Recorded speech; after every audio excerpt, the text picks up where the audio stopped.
fedhe dandaadha. Amma jechuun wajjin jireenya irratti hin danda'u jechuudha. Naagale hayyee hin danda'u hayyee wajjin jireenya irratti hin danda'u bira kuti hayyee. Anillee yeroo sanitti nama waa beekuu miti nama akka aadaatii garaa bu'ee jiru wajjumaan jiraataa ture. Haa ta'u booda baatii afur booda jalaa badee eega jalaa badee warra kiyyatti himne warra kiyyatti wanna takka waa irraan beekneef lammaffaatiin adeemsan qabanii eega lammaffaatiin adeemsanillee akkasuma wajjin jiraataa ture. Akkanuma ammoo ilmoon garannaaf. Hayyee akkasumaan ilmoon gara si hafte. Rabbi subhanahu wa ta'ala akka ofii fedheeni ilmoo eega garanna hafte gaaf kaanii ilmoo eega garanna hafte jechuudha. So ilmoon garanna hafin duratti garuu baatii afur booda eega jalaa bahee deebee nikaana hidhan.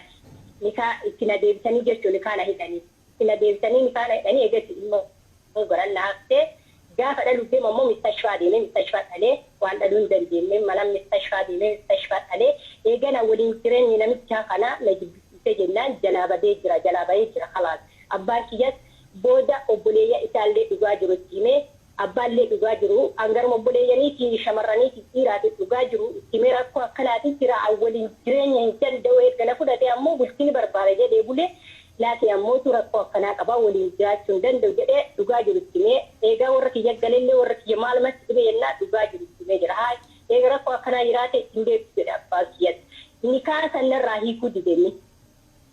Nikaa sanarraa hiikuu didee uummanni jaarsonnis deemanii dadhabanii nikaanarraa buusuu didee yennaa yaani buusuu isii malee tabiraan fedhu anta biraa fuudhuun barbaadu yoo bakka isii tabiraa bakka naa buuftani irraa hin hiikaa jedhee abbaa kiyyaa yoo bakka isii tabiraa naa buuftan irraa hiikaa isiinuu rakkoodhaaf tabiraa baate anta biraa bakka ittiin buusu yoo irraa buufte nikaarraa buusu jennaan diida'aan eegana agga ji'a sagal akkana warra keenya biran taa'ee eegachi biyya alaa kana dhufee amata sadi taa'ee heerumee jira amma alhamdulillah akka gaarii nama maanaa qabutti ilaalla. Sirraa eeganii reegan biyya sirraa eeganii.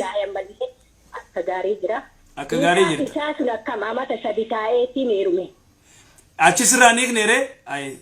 Qaaditti illee sirraa ni hiikne? Garuu osoo heerumin dura abbaa kiyyatti ergee jennaani ani ofii kiyyaa ustaaz dikkooti qaamaan gurra kiyyaa isarraa dhagan abbaa kiyya gaafannaa ammoo nikaa sirraa buusifneerra naan jedhan. Sirraa buufne jee qaaditti sirraa buufne jee.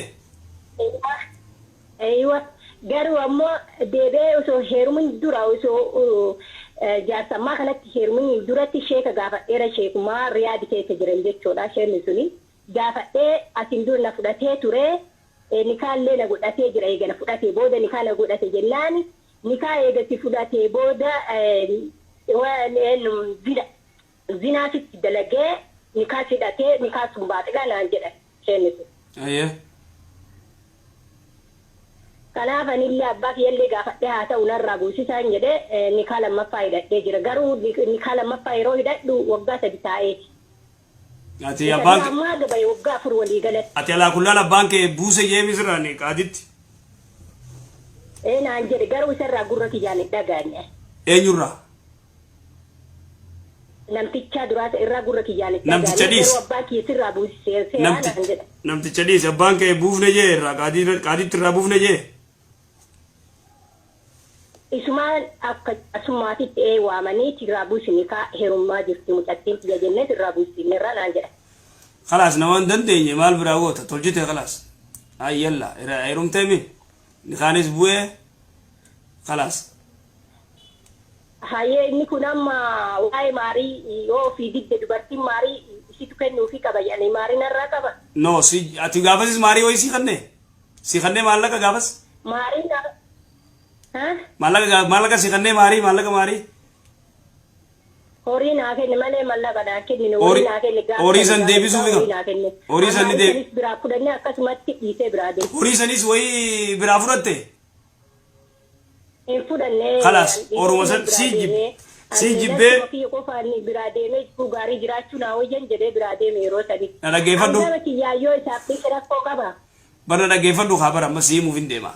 Naafaan hin dubbatini himatte waan isin jiru eega gartee ati jibbitee horiis dhiiftee fi deemte khalaas wanni takka sirra hin jiru. Khalaas. Yalla akkas. Ayyee galatoomne.